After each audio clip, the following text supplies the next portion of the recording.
Bueno, acá tenemos más ejemplares, uno histórico y uno que en su momento fue muy moderno y que bueno, recién te preguntaba yo si hay ciertos elementos que uno toma de los concept car para la producción en serie. En este caso lo que se tomó fue el nombre, porque Laguna después terminó siendo un auto muy conocido de la marca Renault, un tope de gama.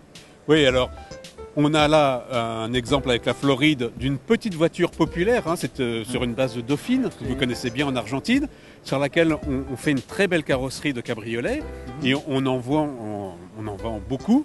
Et puis à ma droite, vous avez l'opposé, c'est-à-dire toujours un cabriolet, mais beaucoup plus radical et fait à un seul exemplaire. Dans cette définition, c'est la Laguna, dans cette définition concept. Mais Laguna, le nom Laguna sera utilisé pour une berline qui sera vendue là aussi en grande série. De estos autos, ¿te acordás cuántos fueron fabricados? Porque si bien fueron fabricados en serie, no era una serie, digamos, muy popular. Eran autos costosos para la época, ¿no? Alors c'était une voiture relativement chère, oui, mais c'est quand même encore relatif. Et c'est une voiture qui a connu un certain succès. Et je n'ai plus le chiffre exact en tête de production, pour être tout à fait honnête. Mais c'est une voiture qui a été vendue de mémoire à 150 000 exemplaires environ. Okay.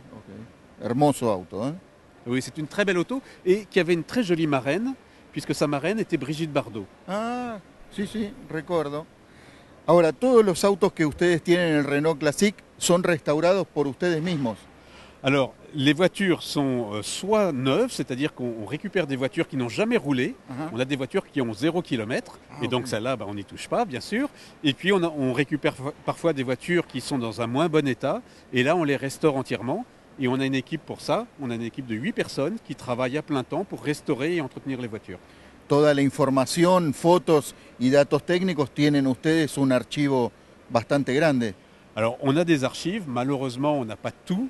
Et on est parfois comme les particuliers et les collectionneurs privés, et on va à la recherche d'informations.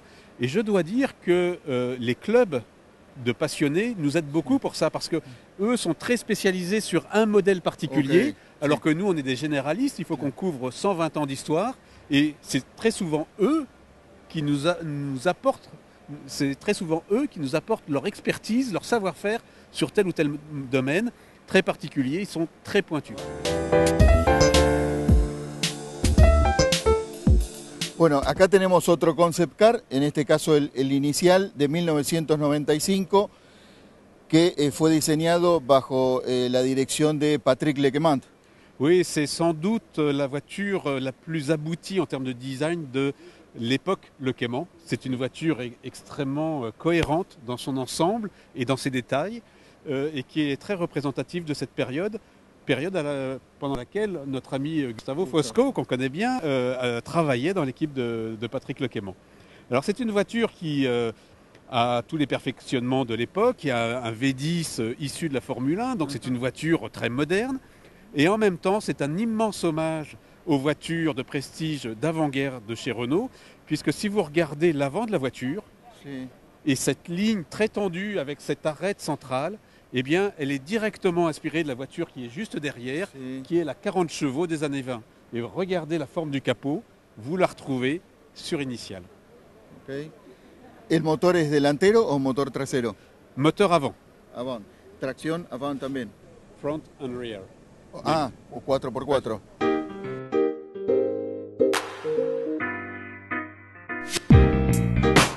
Estos tipos de autos son de los inicios de Renault. Recién vos me comentabas que ustedes el auto más antiguo que tiene desde 1899, un tipo A, pero también estos es de los comienzos de la marca, con la característica no parrilla sino trompa, porque la parrilla no existía porque el radiador estaba en el medio, ¿no? Oui, c'est une caractéristique des Renault de l'époque. Oui, c'est une caractéristique des Renault de l'époque. Le radiateur est derrière le moteur et ça permet d'avoir un capot dit alligator, qui est très aérodynamique et tout à fait symptomatique des Renault. On les reconnaissait tout de suite grâce à ça. Là, on est en 1911. Donc on voit déjà que dès le début du XXe siècle, les voitures commencent à prendre des dimensions assez imposantes. Et là, on a une voiture qui a un châssis assez étroit. Vous voyez Elle n'est pas très large, elle a un gros moteur et donc c'est une voiture relativement sportive. C'est une voiture très élégante, mais qui a déjà des performances qui sont assez sérieuses, on va dire. Voilà. Donc c'est à la fois de l'élégance, mais de la sportivité. ¿Qué motor tenía? ¿Qué velocidad? En esa época no había muchos autos en la calle. Non, alors il n'y a pas beaucoup de voitures sur les routes à l'époque, ça c'est vrai. D'abord, les routes ne sont pas celles qu'on connaît aujourd'hui, donc c'est pas très facile de rouler. Mais là, on a déjà un 4 cylindres qui fait 4 litres de cylindrée, donc c'est déjà assez imposant. Et c'est une voiture qui doit rouler environ 80-90 km/h. ¿Cuántos autos se fabricaron? Hay muy pocos también, ¿no? Alors à l'époque, on n'est pas dans des fabrications de série. Louis Renault, comme ses confrères d'ailleurs, fabrique quelques dizaines d'exemplaires à peine d'un modèle et passe déjà à autre chose. Il construit une dizaine d'exemplaires à peine d'un modèle et il passe au modèle suivant. Et il ne cesse d'inventer, de produire de nouveaux modèles. Ça va à une vitesse complètement folle. Aujourd'hui, il nous faut 3 ans, 4 ans pour concevoir un modèle. Là, c'est quelques semaines, quelques mois. C'est inimaginable aujourd'hui. Okay, sí.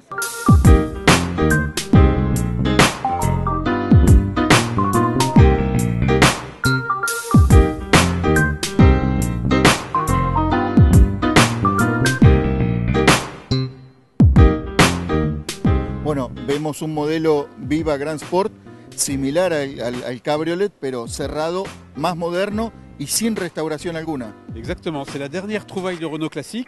C'est encore une Viva Grand Sport, mais de 1939, de mai 1939, c'est-à-dire juste avant la guerre. Et donc c'est une des toutes dernières produites. D'abord, il y en a eu très très peu. On en connaît 2 autres survivantes seulement. Et cette voiture est extraordinaire parce qu'elle n'a jamais été restaurée. Elle est dans son jus d'origine, elle n'a que 22 000 km et je dois dire que l'acheteur a été très sympa, il avait beaucoup de demandes, mais quand il a su que c'était pour venir dans la collection Renault, il nous a dit « Ok, elle est pour vous ». ¿Dónde encontraron el auto? Cette voiture, on l'a trouvée tout simplement en France, à 300 km de Paris. Ouais. ¿Estaba escondido el auto? Et la voiture était là, comme ça, et elle nous attendait. ¿Y funcionaba? La voiture est en parfait état de fonctionnement et avoir roulé sur la route, c'est une merveille. ¡Ah, qué bárbaro!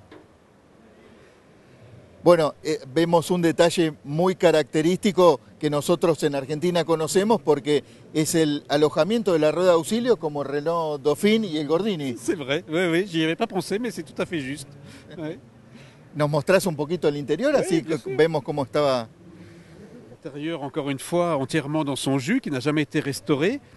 La voiture est équipée d'une housse de siège qui n'est pas d'origine, mais qui est d'époque, et qui est assez jolie. Et puis vous voyez que, bien sûr, c'est fatigué, c'est un peu abîmé, etc. Mais ça a un charme fou. Pero estamos hablando de casi 70 años. Et voilà, on parle d'une voiture qui a traversé la guerre, qui ensuite a été remisée pendant sans doute une 50aine d'années, donc c'est quand même vraiment exceptionnel.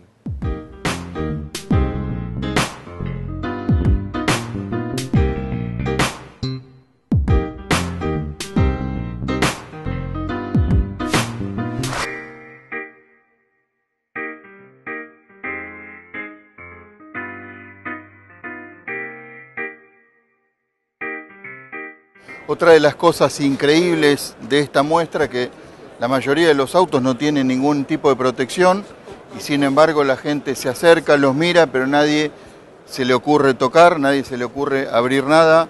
Para abrir, bueno, hay que encontrar al dueño y en el caso de estos stands de marcas, obviamente imposible, solo tenemos acceso la prensa.